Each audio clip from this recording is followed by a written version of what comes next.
Reverend, why did you guys request a jury trial? Because we feel that the Reverend did not commit the crime. He was not criminally trespassing on the property, and we feel that a jury of his peers would decide that in his favor.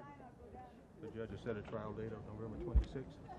We will be in court on October 9th for a status for where we are in terms of turning over discovery. In the meantime, Reverend, do you in between now and November, will you stop protesting? What are your plans? We're going to escalate our protest at gun manufacturing outlets, at gun shows and gun stores, including Chuck's Gun Shop. Illinois is the #1 gun manufacturer in the nation. Chuck, the largest gun shop in America. And we found the most weapons used in crime come from that shop. This goes to the heart of the matter of the runaway gun policy in our country. Just today, reported 192,000 guns, 192,000 cannot be accounted for. Those guns were manufactured in America. Many of those guns never left here. Under Mr. Bush and Mr. Cheney, they've allowed semi-automatic weapons to become legal again.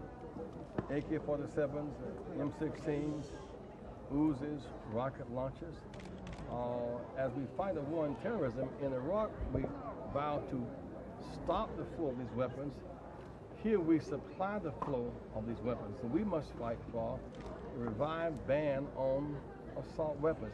Even hunters. So you're not using weapons to hunt geese and elk and deer. Secondly, the issue of the unlimited number of guns that one can buy. One goes to a gun shop and is ineligible for whatever reason. Another can come behind and can buy 500 of these weapons. The result is you have this awesome, gruesome data in America. We lost 3,500 soldiers in Iraq. 30,000 Americans die a year in our own streets. Here's the mother of 2 children just killed, Mrs. Holt and Miss Allen.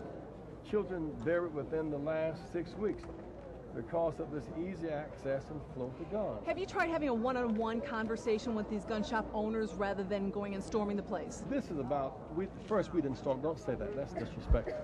We did not storm the place. What'd you do? A non-violent demonstration.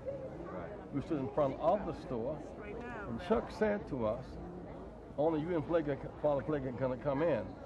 He had 50 of his advocates inside the store who are gun owners and gun purchasers. If we had gone in that store alone, it would have been a massacre. It could have been endangerment to us. So we stood in front of the store. He then said, are you going to leave? We said, we're not going to leave. Everybody should have the right to come in. He then nodded to the police, and they arrested us.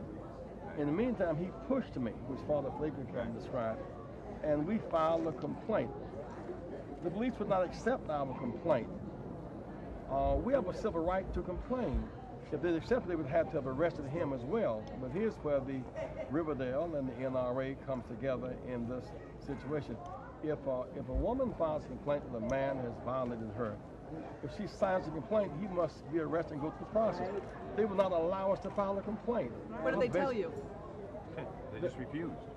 They just said that we could not file a complaint.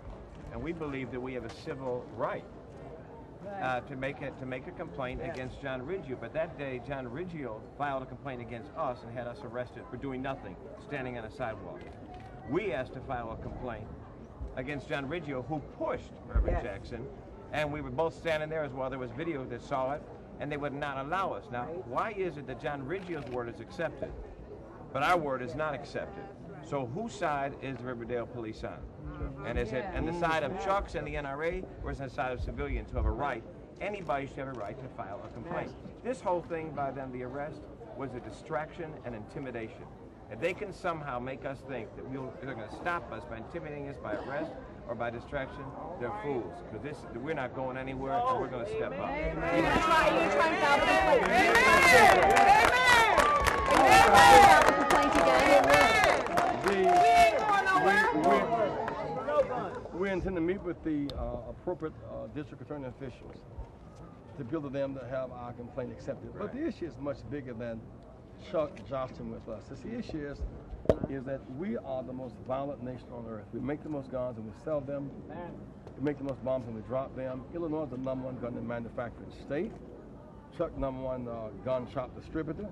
And we are fighting to have assault weapons banned again. We're fighting to make unlimited numbers of guns unavailable to people in the streets. We're fighting to have the right to pursue the tracing of guns that kill people. Yes. Today, if you are a auto manufacturer and there's a fault in your car that kills people, auto company can be sued. If you're a pharmaceutical company and your medicine kills somebody, you can be sued. If you're a tobacco company and your tobacco kills, you can be sued. But if you're a gun manufacturer, your weapons are made for the purpose of killing people, you're immune from prosecution. Shame. We must therefore fight the source of violence. And let me just make clear why we're not going to stop what Reverend Jackson has been saying all the way along. These two women here Tell it, Pastor. represent hundreds of parents Tell it, Pastor. whose children have been killed. Kills. Right. And so if they think that we're going to step, they make a No. decision every day to get up, Praise the every Lord. day to stand up and get enough energy and strength Thank you, to Jesus. go forward for what they've gone Hallelujah. through and the pain. I watch this woman cry day in and day out. They deserve us to fight, and everybody to fight. And the people that are gathered here, these are the people that are going to fight and change the gun laws. And I might add, August 28, 1963, March in Washington, Dr. King gave his address, I Have a Dream. This August 20th, we're going to have marches around the country. Yes. Right. In this state, we're going to be marching in Barrington. Yes. Barrington, a major manufacturer of gun manufactured there. They also found 20,000 pounds of drugs grown in Barrington. So while we put on TV how bad Inglewood is and Roseland and London, they don't grow drugs in those communities. They don't make guns in those, unless sell them there. Right. These drugs are grown in Barrington and guns made in Barrington. So it's really city to suburb, not suburb to city. And I'm amazed at how the media basically ignored the Tribune report last week. It showed that 70% of all illicit drug users are white and 13% are black. Right. Well, on the inverse of that, 7% of those in jail are black. Now, we are therefore going to meet with Attorney General Madigan tomorrow to deal with have hearings on why is there such a disparity in the gap between users and the arrest and prosecution. Yes. Can I just Yes. ask Yes. you, the mother's here. Can you Lord. just give me a little bit about your son, daughter? Who was it that was shot? And do you have any idea where the gun came from? Did it by any chance come from Chuck's, or do you have an idea of what's Well, it? my son was Blair Holt, a 16-year-old at Percy O. Julian High School, and he was shot on the CTA bus. He saved one of his classmates. I'm led to believe that gun came from Chuck's. We don't have any evidence that it came from there, but it doesn't matter. It was a gun, and it came from somewhere, and it All killed right, my Mama. only child. And I'm not going to stop, and I'm not going to rest like his dad until we do something about Praise the this. Lord. So for the gun manufacturers, for NRA, for Chuck's, Amen. and anybody else listening, we're here to stay. Because you took something from us, we're going to get in your face every day with That's it. right. And you're going to live with this. That's right. Well, I don't know where the guns came from that killed my daughter, but I know we need to stop this. This gun flow has to stop. You know, my daughter's 21 years old, and she died from guns, and I am going to be here every time I have to stop this. I will not give up. Your name, ma'am? I'm Clara Allen. Spell it. C-L-A-R-A, Allen, A-L-L-E-N. And your daughter's name was? Dominique Willis is my daughter. She's 21, and I will not stop. I will not And, give up. and I might add, when This happened July 20th. Friday, a week ago, we had the funeral last Saturday, but the media left it. Let me say this to you in closing, is that in this case, 3 young men were apparently involved. We put up a $10,000 reward. And they let those guys go, too, because they said they didn't have enough evidence to hold them. And so 2 of them have been caught, but they've been let go. We're putting up a $10,000 reward. We're going to stop the killing Yes. and find the killers. We're going to stop the killing and find the killers.